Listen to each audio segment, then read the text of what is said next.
All right, let's talk about one of the biggest Oscar robberies of all time, John Goodman in The Big Lebowski. Just about every year during awards season, you can come up with an actor or a movie that got snubbed from a nomination. To me, one of the most egregious omissions on this list is John Goodman in his portrayal of Walter Sobchak in The Big Lebowski. Acknowledge me. This movie came out in 1998, so that was back when the award shows actually had movies and actors that people have seen, or at least fucking heard of. One thing that hasn't really changed over the years is the fact that the Academy will lean towards dramatic movies and roles over comedy almost every time. And yeah, I am aware that Shakespeare in Love, which won a bunch of Oscars at this time, is considered a romantic comedy. But we'll go over that in a bit. Anyways, John Goodman in Lebowski was an instance where he basically stole every scene he was in. From our first introduction to the guy in the bowling alley, we had a pretty good idea this dude was a bit unhinged. He snapped over the smallest things to the point of pulling a gun on another bowler for going over the foul line.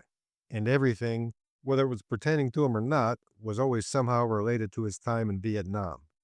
I always thought this was an interesting take from Goodman talking about Walt's time in Nam.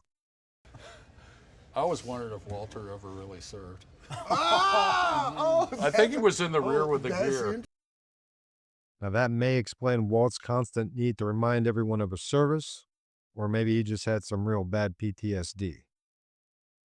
When he wasn't ready to blow someone's head off, he took every chance to give shit to Donnie. Poor Donnie. What I always loved about this was Walt barely let Donnie finish a sentence before he told him to shut the fuck up. And the beauty of Goodman here is that he found several variations of delivering these 5 words. That fucking bitch. Oh, yeah. I am the walrus. Shut the fuck up, Donnie. Who's in pajamas, Walter? Shut the fuck up, Donnie. We'll be near the In-N-Out burger. Shut the fuck up, Donnie. What I really appreciated about Goodman's performance was that it could have been a one-note character throughout the whole movie. It still would have been funny, but probably would have grown tiresome after a while. But John Goodman seemed to have altered things just enough to where he displayed different types of rage. He showed straight-up anger when he pulled the gun, not giving a shit about the consequences. Marking that score as 0 was the most important thing to him, and he would have gone to great lengths to get his way. In a coffee shop, when he was being told he was being too loud, he upped the ante and got louder, but was hoping to gain empathy because of his time in Vietnam. My favorite Walt moments, though, was when he was getting loud and he knew it and instantly cut himself off and tried to hide his head. So even though Walt was a blowhard, he did show at least a little bit of self-awareness. Now, while Walt was basically a ticking time bomb, some of Goodman's best work in this movie was when he wasn't blowing up. Walter was kind of a smart guy. He called bullshit on the kidnapping of Bunny. He didn't think the severed toe was hers. Even a scene where the dude's car is on fire and the nihilists are there, this would have been justifiable for Walt to lose his shit. But he was calm and collected and pointed out how these guys are cowards. Are these the Nazis, Walter? No, Donnie, these men are nihilists. There's nothing to be afraid of. Are these guys gonna hurt us, Walter? No, Donnie, these men are cowards. That ultimately led to Walt getting more pissed off, but in a much slower way than we've seen up to this point. There was this scene too where Walt showed his loyalty not only to the dude but to Donnie as well. Now, of course, I did say kind of smart. Let me tell you something else. I've seen a lot of spinals, dude. And this guy's a fake. This guy fucking walks. I've never been more certain of anything in my life. You stay away from me. Walt. Fucking life. Come on. Come on. Walt.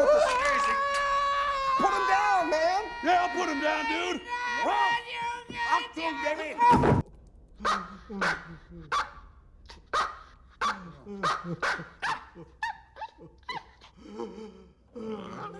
Well, we all whiff every now and then. To seal the deal for John Goodman being nominated is when they go to Larry Sellers' house. This scene can pretty much sum up the character of Walter Sobchak. He starts off as respectful to the mom, and even fanboys out to the dad, Arthur Sellers, in The Iron Lung. Then the tide slowly turns into Walt being authoritative to Larry, who by the way has Space Cadet written all over him, to losing his shit and destroying the car that he believed Larry bought with the stolen money. If you ever want to know what happens when you fuck a stranger in the ass, I suggest you watch this scene. You see what happens, Larry?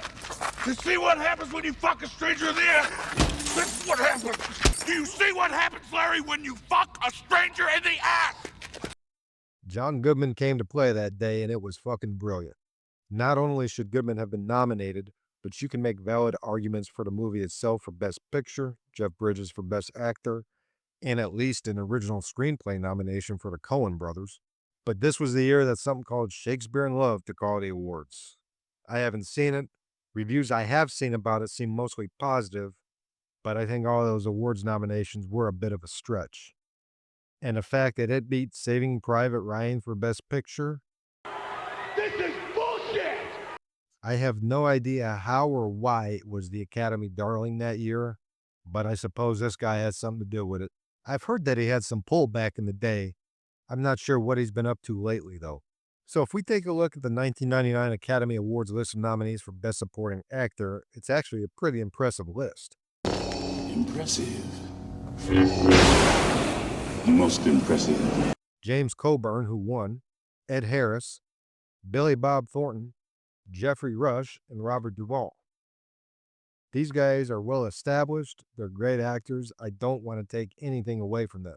But the only movie I've seen out of these nominees was The Truman Show, and that's the one that got Ed Harris's nomination.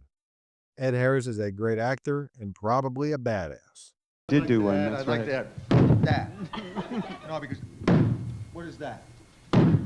What is that? You know? And I like The Truman Show, and I thought Ed Harris was very good in it.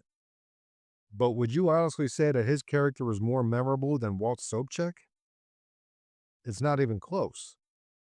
And wouldn't you think that John Goodman was able to display some more range and have better overall material to work with than Ed Harris did in that movie? I certainly would.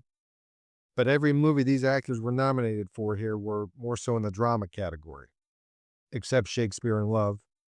And I think we established how that one got invited here. So I'm not trying to take a dump on Ed Harris or any of the other actors. All I know is John Goodman gave his best and most memorable performance in The Big Lebowski. He should have been more officially recognized and rewarded for it. But it can go back to what I said earlier on. The Academy people kind of stick their nose up at comedic movies and performances. They wouldn't dare sully their pretentious industry by awarding something actually funny and entertaining.